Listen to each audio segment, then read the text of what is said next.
I like to teach the world to sing. Sing with me. What is it about race that makes some white people so stupid?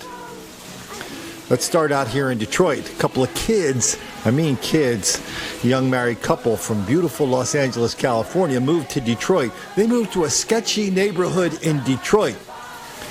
Soon after moving in, they are victims of a major robbery, and this father, who now lives in Detroit, thinks it's all fun and games that his house, his neighborhood, is being targeted by the fellas. It's not really that easy to steal an air conditioning unit. I mean, they're heavy. That's why, as you can see here, it takes at least two people to get away with the crime.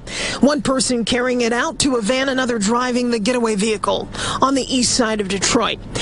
Interestingly, the person now living without air is surprisingly chill about it.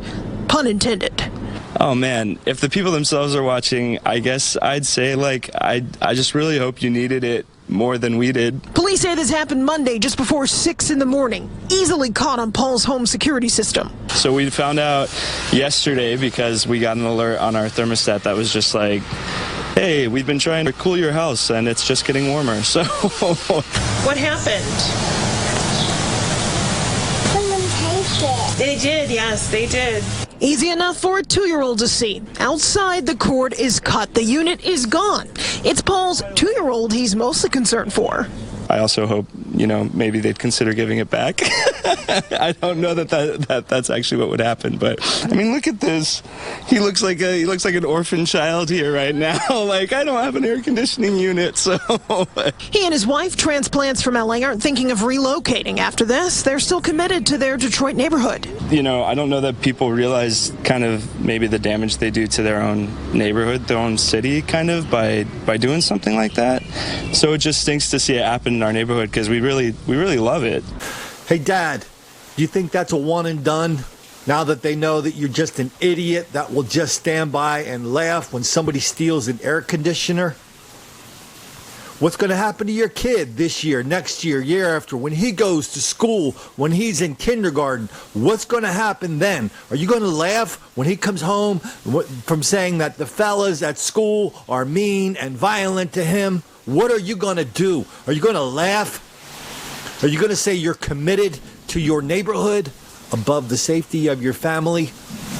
You sound stupid enough to do that. Let's move on out to Grand Rapids, Michigan. We already did a story about the hyper-violence in Grand Rapids. Now you're going to hear a story here. Every time in this story you hear the word fight or brawl, insert the word riot. And then we're going to meet a Marine who normally we could count on for a little bit of bravery, a little bit of common sense. That's what they teach you in the Marines. They teach you that being under delusion can kill you. They teach you to look at something and see it for what it is.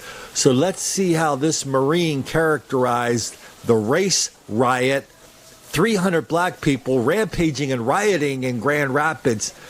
Let's see how he figured that out. Most 4th of July weekends are filled with fireworks and celebrations, but this year downtown Grand Rapids saw street fights instead. Just all of this commotion and fighting and fist throwing going on. Grand Haven resident Corey Sly was heading to a bar with his girlfriend around 11 p.m. when he says he heard a rumbling of noise behind him. You could not make out a single word that was being yelled out, but I could tell the yelling was very aggressive and angry. It wasn't like, having fun, party, yeah, but it's 4th of July. Not that kind of yelling. It was just like, I want to hurt you kind of a yelling. He soon saw dozens of young adults pushing each other down the street and began recording the altercation on his cell phone. When you could see one guy get thrown down on the ground. A man was trapped on the pavement, and video shows a large group surrounding and kicking him. My girlfriend started getting traumatized, and as I was watching it, I wanted to do something, but realistically speaking, there was nothing one person like myself could do. Police officers acted quickly to break up the fight, but Sly says the victim was still badly injured. He looked unconscious. He was laying there, not moving, not breathing, to my knowledge. The incident marked Sly's first trip into Grand Rapids in 7 months. Grand Rapids has such potential to be such a great city, and I truly think it is, but when you see stuff like this, unfortunately, me and my girlfriend, we will never go out in Grand Rapids again. And the former Marine says it undermined what the Independence Day weekend is all about. People have fought and died for our freedoms to live here freely. So whatever it is that you have going on that makes you want to get into a brawl or makes you want to hurt to the other people, You need to understand it's petty. It's minuscule, and whatever it is, it doesn't need to result in the way it did last night. While Sly says he won't be back in the city's downtown, he hopes the community will come together to make a change. People need to get their act together, and it's no particular one group of people, honestly. So this Marine looked at that video. He was there. He said it wasn't one particular race. It wasn't 300 black people creating ridiculous levels of violence, mayhem, and chaos. It was just a mix. It was a rainbow. They were filming a Coca-Cola commercial down there where they'd like to teach the world to sing in perfect harmony. It's the real thing.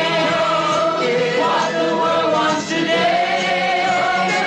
It's the real thing. What the world wants. That's a lie. I don't know why he felt compelled to lie. Well, we do know why. He didn't have to lie. He could have just said nothing. Now he's lying, spreading the greatest lie of our generation, the hoax of black victimization and white racism. Please, sir. I want some more. You know, no matter how much you lie, it really doesn't matter. The black kids are still going to get angry.